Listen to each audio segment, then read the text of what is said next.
Good morning, guys. I'm up bright and early before my baby's awake so we can get some chicken broth that's been in the crock pot all night into the canner.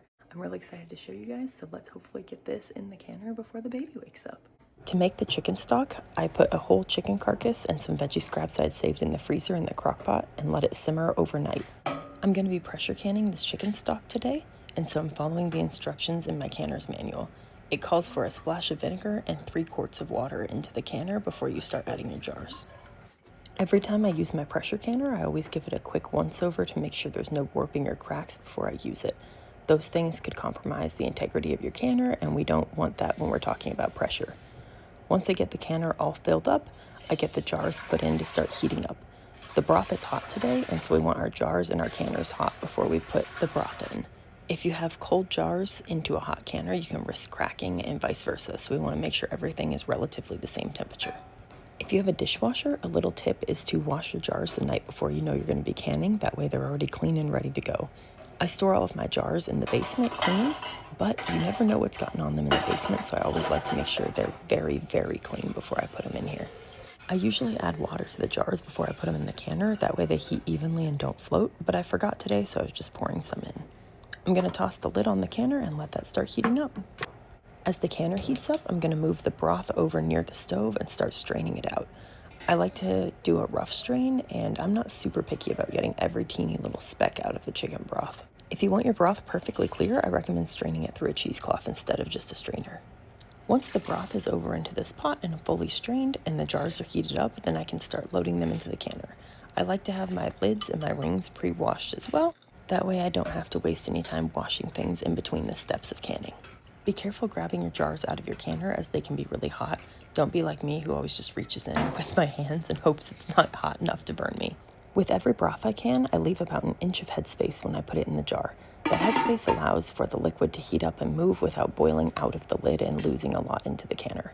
If you're not familiar with what headspace is just the amount of space from the edge of the jar to the liquid or the food that you put in. So if you need an inch or half an inch of headspace, just measure from the top of the jar down to where the food is.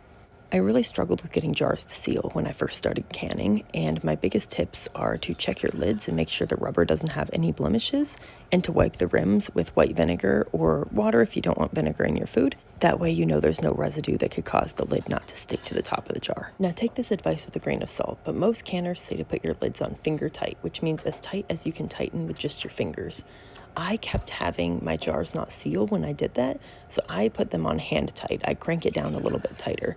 The risk here is that your lids could buckle because the air can't escape, but I have, knock on wood, yet to have that happen, and if I don't tighten them a little bit more, my jars tend to not seal. Something I usually do when I have extra space in the canner, like I have here, because my broth only filled 4 quarts, is I will fill those extra spaces with jars of water, and then just have clean, fresh water down in the basement as well. It prevents having empty jars sit around, and also we have extra water for emergencies. As I get ready to tighten the lid down, I always check that the vent is clear. That way I don't have pressure building without knowing it. The next step is to let my canner heat until there's a steady stream of steam coming out of the vent, and my baby was waking up, so it was perfect timing to go upstairs and wake him up. I went up, grabbed the baby, and we came back downstairs to continue canning together. I started having steam come out, and then the steam became a steady stream, so I set a 10-minute timer. After that 10 minutes is up, I get my little weight, which I highly recommend one of these little jiggler weights that you can adjust the weight on, and I threw that on top to stop the steam. I had to pause and watch my baby play for a second because he's discovering his feet, and it probably is the cutest thing I've ever seen. And of course, I had a visit from our black cat, who's unfortunately named Shitten, or Shitty Kitten. When you put the weight on top of the vent, that stops the steam from venting out and starts to build pressure inside your canner. You can tell when the pressure is building because the little notch on top will pop up. Here's my ball book of canning. As you can see, it is highly, highly used, and I recommend it to everyone. My canner has a pressure gauge, so you can see here that it's at 10 pounds, which is what I need for my altitude, but I always worry that it could be off, so I like to use the 10-pound weight because it will jiggle when it's at the right pressure. I set a 25-minute timer, and then I walked around the house with my baby and checked out the snow we got overnight. It is definitely the end of gardening season, which is really sad for me because I love being in the garden, but I also know that the earth needs rest, and so it can rest this whole winter. When your timer is up for canning, turn off the heat, but don't touch the canner until all of the pressure leaves. The pressure will slowly reduce over time, but you don't want to take the weight off until there is completely zero pressure inside. You can tell when there's no pressure because the little button will pop down and your gauge will be at 0.